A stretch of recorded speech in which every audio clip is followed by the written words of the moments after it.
Welcome to the Fair Pot. You wouldn't get it, would you? Alright, today's quick thing is development of what I said in number 1, which was I said something about change and then environment, like environment being a key factor. So today is going to be talking about environment. Alright, so I want you to picture something, which is... Why you keep shaking the camera?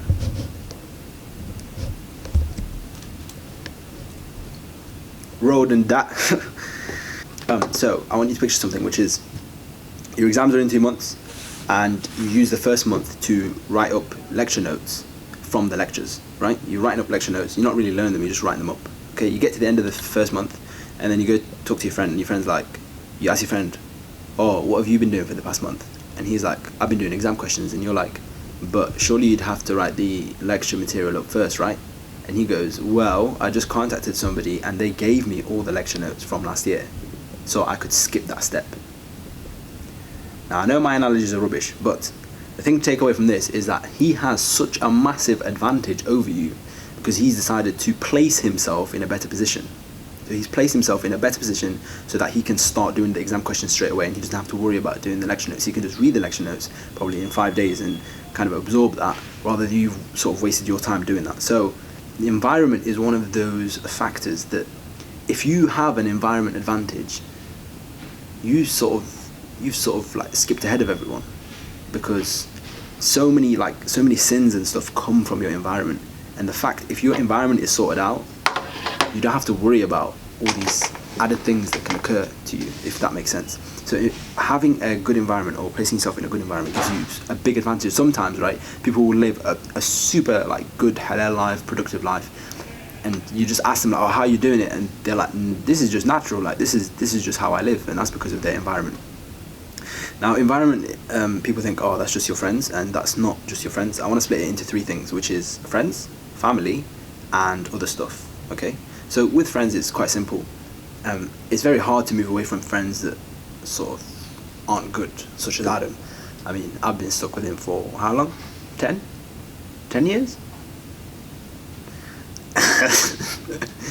Yeah, so it's hard to move away from friends. So there are 2 things you can do with friends. You can either try and move away, and moving away is a gradual thing that you do.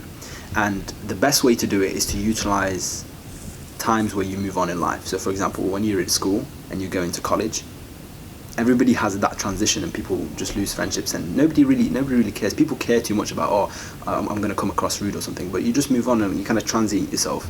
And transient yourself? I really do make up words, don't I?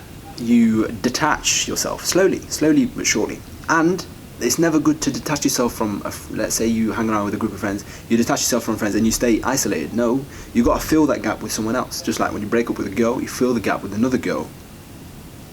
Alright, no, I'm joking. But seriously, when you isolate yourself from friends, you gotta like make new friends so that doesn't worry you. It's not on your mind to say, oh, I've just lost my friends kind of thing. Okay, that's number 1. Now the alternative with friends is that you should sort of better your friends. You can be the driver to better your friends. Obviously, if your friends are like right in the dirty ends of the swamp, like proper swampy, then it's probably not a good idea. But if you know, most our friends were at the same Deen level or something, so trying to push yourselves, and all these reminds that I'm talking about, they're not just on Deen, they're on everything. If you have unproductive friends or friends that are lazy or they don't want to study or they don't want to get good grades, then that's going to affect you. So this is on all levels, okay? So that's friends, so try and better them or try and move away. Second thing is family. People underestimate this one. I don't want to talk too much about it, but your environment is the place you sort of hang around with most, and family is a massive one.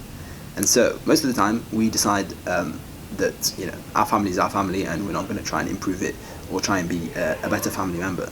The only thing I want to say on family is obviously try and better your family, try and sort of interact with members of your family and try and be sincere about it, and hopefully they'll change. One thing I do want to say is that we have this thing, right, in family where if an older sibling, for example, does a certain thing, let's just say they smoke or I don't know what they do, right, then every other sibling thinks it's okay to do that because they've set that level.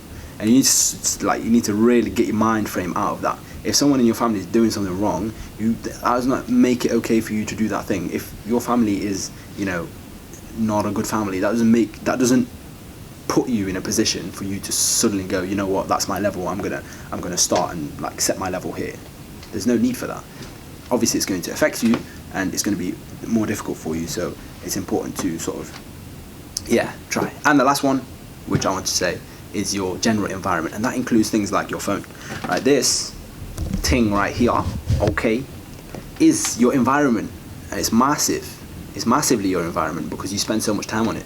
And so, as I said, environment is anything or place or anything that you spend a lot of time on. So if your phone is one of them, you gotta sort this environment out, okay? And it's very easy to sort of do that, I suppose. For example, if you watch Snapchat a lot, then you can just add Snapchatters who sort of do productive things or remind you of your deen, so that it's kind of cleared up. If you follow people on Twitter and they're constantly retweeting bad stuff, you need to mute those people rapid because you're getting sins. Instagram is a very bad one. Don't go on the search page because honestly, right, if you like just follow football stuff, you go on Instagram search page, it's just full of rubbish, right?